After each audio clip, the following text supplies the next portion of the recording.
यूं ही नहीं मैं बन जाता हूं। कुदरत के कोने कोने से खूबियां खोज लाता हूं। गुणवत्ता की गहराइयों का गोताखोर हूं मैं। यूं ही नहीं मैं रजनीगंधा बन जाता हूं। बाबा बागेश्वर ने बिहार में ऐसा जादू चलाया कि उनके भक्तों के साथ साथ विरोधी भी उनका नाम रटने लगे। बाबा बागेश्वर ने हिंदू राष्ट्र का ऐसा बिगुल बजाया कि विरोधियों के कान के पर्दे फट गए।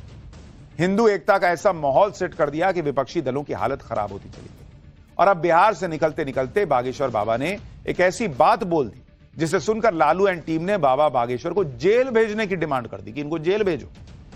लेकिन आप देखिए कि बिहार की पॉलिटिक्स में बाबा बागेश्वर पर चल रहे बवाल का अलग ही असर हो रहा है। हिंदू राष्ट्र और बिहार में हिंदुओं को एकजुट करने के मिशन में जुटे बाबा बागेश्वर की कथा में जबरदस्त भीड़ उमड़ रही। हालत यह हो गई कि आखिरी दिन बाबा बागेश्वर को अपनी कथा तक रोकनी पड़ गई, इतनी भीड़ आ गई। इसके बारे में आगे बताऊंगा, लेकिन पहले आप पप्पू यादव को सुनिए जो बाबा बागेश्वर को जेल भेजने की धमकी दे रहे हैं। फिर आपको बताऊंगा कि बाबा बागेश्वर बिहार से जाते जाते विरोधियों को कौन सा चैलेंज देकर गए। यस, ये बाबा का टुच्चागिरी है। तुम जहां फरियाना चाहो हम फरियाने को तैयार है तुमसे। तुम कहते हो हम यहीं घर बनाएंगे। अरे तुम बनाओगे, हम लोग का घर बना हुआ है, हमारा घर है। हमारे घर में आके चुनौती देता है ये बंदर साहब। तो इन लोगों का तो हम सरकार में होते तो इन लोगों को प्रतिबंध लगा करके जेल में बंद किए होते। दरअसल पप्पू यादव ऐसे ही लॉरेंस बिश्नोई को भी धमका रहे थे। कुछ फोन आया, उसके बाद उन्होंने कहा कि नहीं भाई लॉरेंस भाई, मैंने तो ऐसा कुछ कहा ही नहीं। अब वो बाबा बागेश्वर के पीछे पड़े हैं। अब शब्दों का भी इस्तेमाल कर रहे हैं, भाषा उचित नहीं है, कह रहे इनको जेल में डाल दो। अच्छा, ऐसा नहीं कि सिर्फ एक ही दो पार्टी के लोग हैं। बिहार में बाबा बागेश्वर को देखकर सारी विपक्षी पार्टियों के दिल में दर्द हो रहा है, क्योंकि बागेश्वर बाबा हिंदू राष्ट्र की बात कर रहे हैं, जिसको लेकर जो है वो लगातार जो है उनको विरोध भी झेलना पड़ रहा है। आपने सुना होगा खिसियानी बिल्ली खंबा नोच,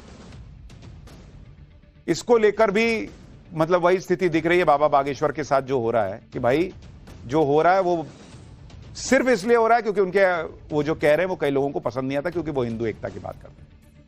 बाबा बागेश्वर 5 दिन बिहार में रहे और मंच से लेकर सड़क तक हिंदू राष्ट्र की आवाज उठाते रहे।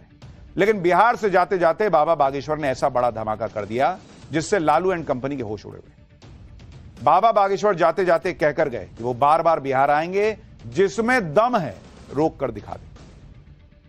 हमारा घर है, यहां भी हमारा परिवार रहते हैं, लाखों परिवार हमारे रहते हैं। बिहार में हम आते रहेंगे।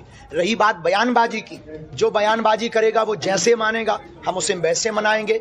आप हमें ज्यादा रोकेंगे तो जो हमारे ऊपर कमेंट कर रहा कि हम आपको बिहार नहीं आने देंगे, हम उनके घर के बाहर जाएंगे, क्योंकि इस देश में आने जाने में रोक नहीं है, संविधान में लॉ है। यही बात कि जिनको ये उन्माद लग रहा है उनको अपने कान बंद कर लेने चाहिए, उनको हमारी बातें सुनना बंद कर लेना चाहिए, उन्हें हमारे प्रवचन सुनना बंद कर लेने चाहिए, क्योंकि हम ना रुकेंगे, हम मंद नहीं होंगे, हम चुप नहीं होंगे, हम बार बार आएंगे, वो ज्यादा छेड़ेंगे, हम हर बार बिहार आएंगे, हम फिर बिहार आएंगे, वो ज्यादा छेड़ेंगे, हम उनके नगर में आएंगे, हम उनके घर पे जाएंगे।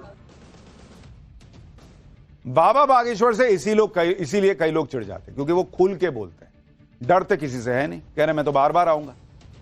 अच्छा, बाबा बागेश्वर हिंदू राष्ट्र की बात जो कर रहे हैं, इसको लेकर जनसुराज पार्टी के संस्थापक प्रशांत किशोर कैसे बुरी तरह भन्नाए हुए हैं, ये भी सुनिए। कानून संसद में बनता है, किसी बाबा के दरबार में तो बनता नहीं है। देश जो है वो संविधान से चलता है। इस देश को बनाने वालों ने, इस देश के फाउंडिंग फादर्स ने जब इस देश को सेकुलर राष्ट्र के तौर पर बनाया है, तो आप और हम कौन है हिंदू राष्ट्र की बात आएगी वोट लेने तो जनता बताएगी। आप ये बताइए कि बीजेपी अगर उनके बयान का समर्थन कर रही है कि हम संविधान को बदलकर यहाँ पर हिंदू राष्ट्र बना देंगे, तो फिर रोज प्रधानमंत्री और अमित शाह जी क्यों कह रहे हैं कि नहीं हम संविधान से एकदम बंधे हुए हैं? कौन बीजेपी में उनका समर्थन कर रहा है? कौन समर्थन कर रहा है? प्रधानमंत्री ने तो कहा नहीं, अमित शाह जी ने तो कहा नहीं, पार्लियामेंट में भाजपा को दम है तो कह दे कि हम हिंदू राष्ट्र लागू करेंगे, हम संविधान बदल देंगे। हमने तो सुना नहीं।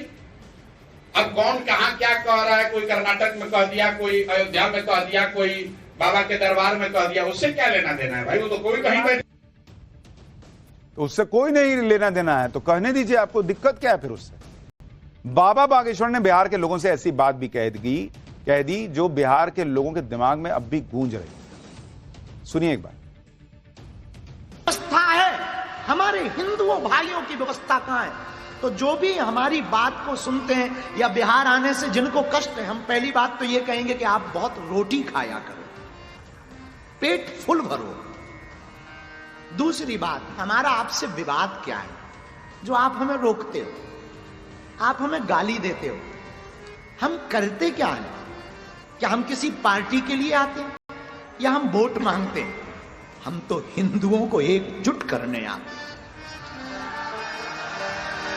और पूरे देश में हम जा रहे हैं, कोई नई बात थोड़ी है, पूरे देश में जा रहे हैं। हमारा उद्देश्य ये है। बाबा बागेश्वर अगर यूं ही बिहार आते रहे तो इसी साल होने वाले चुनाव में उनका गेम बिगड़ जाएगा, जो कि इस तरह से हिंदुओं को एक होते हुए नहीं देखना चाहते। और बाबा बागेश्वर ने इसका ट्रेलर दिखा भी दिया। जिस तरह से उन्होंने मंच से हिंदू राष्ट्र की आवाज उठाई और बिहार में हिंदुओं को एकजुट करने का प्रयास किया, उसका असर रविवार को दिखा, जब गोपालगंज में बाबा बागेश्वर की हनुमंत कथा का आखिरी दिन बाबा बागेश्वर को सुनने के लिए इतने ज्यादा लोग पहुंच गए कि बाबा बागेश्वर को 3 घंटे, जो उनके 3 घंटे की कथा थी, उसको 1 घंटे में खत्म करना पड़ा। उनको लोगों से अपील करनी पड़ी। कथा खत्म करने से पहले बाबा बागेश्वर को क्राउड मैनेजमेंट की कोशिश करनी पड़ी। लोगों से कहना पड़ा कि भाई घर पे ही कथा सुन लीजिए, मत आइए, पंडाल में जगह नहीं बची। आप सोचिए बिहार के जो लोग हैं वो मतलब परेशान हुए जा रहे हैं कि कैसे मैं पहुंचूं बाबा बागेश्वर को देख लूं, उनकी कथा सुन लूं। और बिहार के नेता इनको फ्रॉड कह रहे हैं, कह रहे हैं इनको जेल में डालो, कह रहे हैं ये बाबा नहीं पाखंडी है। देखिए वहां क्या हुआ था। हिंदू यहां बैठे या सुन रहे हैं जो हमारे दरबार को रोक रहे थे, देखो तो पेड़न में तक छुपे, ओ ठटरी के बरे। अरे गजबई है भैया बिहार। अरे देखो तो सब बंदर बन गए। ओ बंदरा भैया उतर जा नीचे, नकटा। हे भगवान, अरे गजब है भैया, गजब है, गजब है भैया। जय हो बिहार वालों।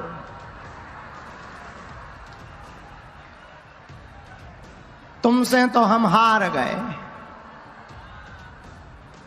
अब हमें पता लग गया हम बिहार में आ गए।